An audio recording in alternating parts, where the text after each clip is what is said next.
Hi everyone, Ida from P2P here, and welcome back to Headline Mondays. So while we don't have too many team updates this week, we do have a lot of F1 adjacent news. So let's get started.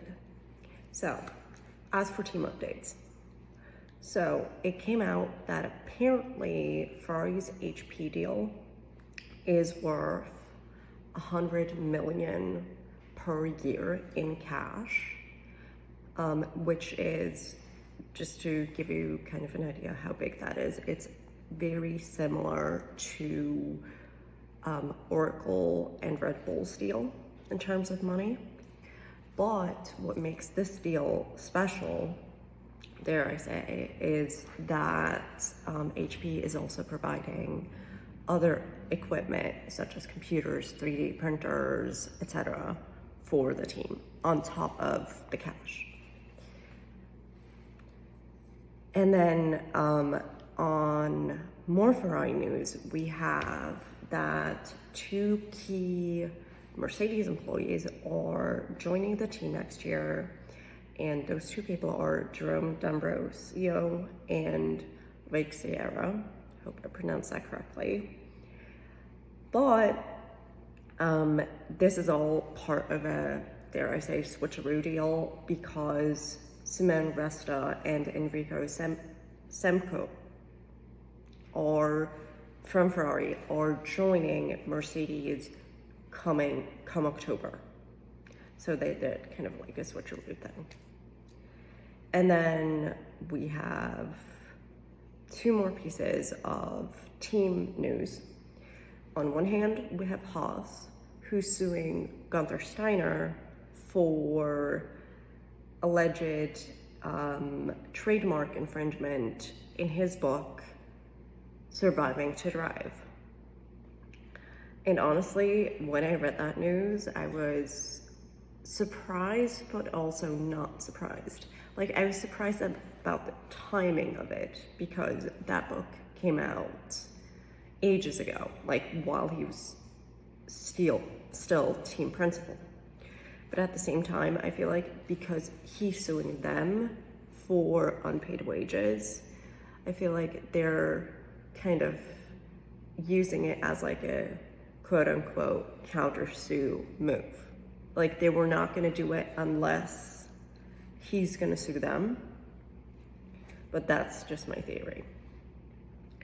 And then we have some Williams news.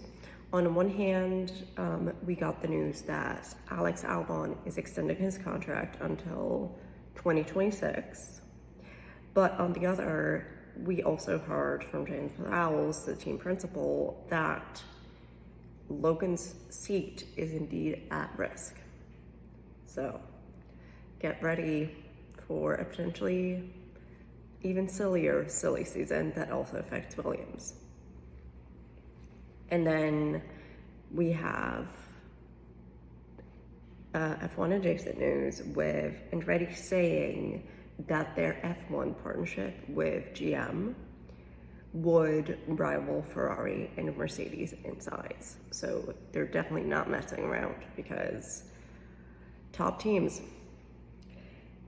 And then we have an update on the potential for an updated point system, with all team principals basically coming out and saying that they're in favor of updating the point system, and the F1 Commission saying that they're set to review proposals very, very soon.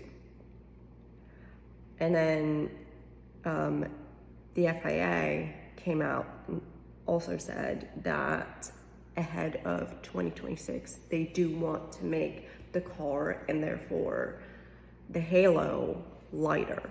So they're actually entertaining bids from companies to achieve that right now.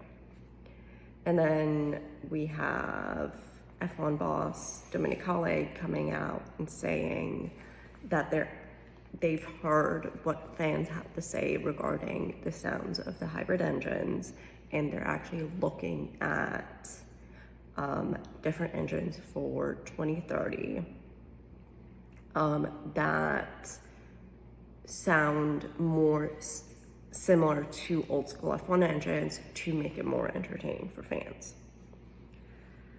Honestly, I'm excited, but I do hope that just because they're going old school in sound, they're not losing sight of the advancements that the hybrid engines brought.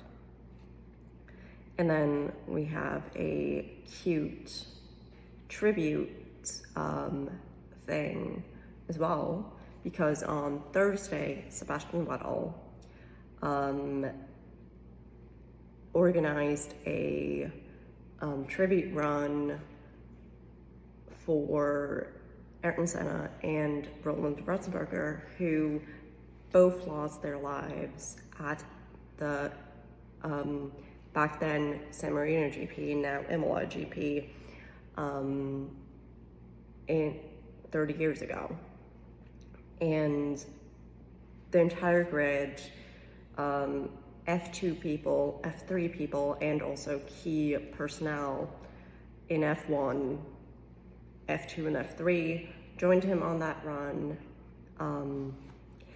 And also a lot of F1 drivers are driving with tribute helmets.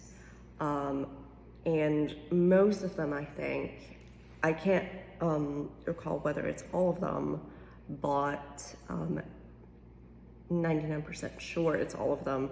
They're all sporting Senna-inspired balaclavas under their helmets. And people like Pierre Gasly and more are also wearing tribute helmets to commemorate Senna as well as Ratzenberger. And that's it for the week. See you guys next week. Bye.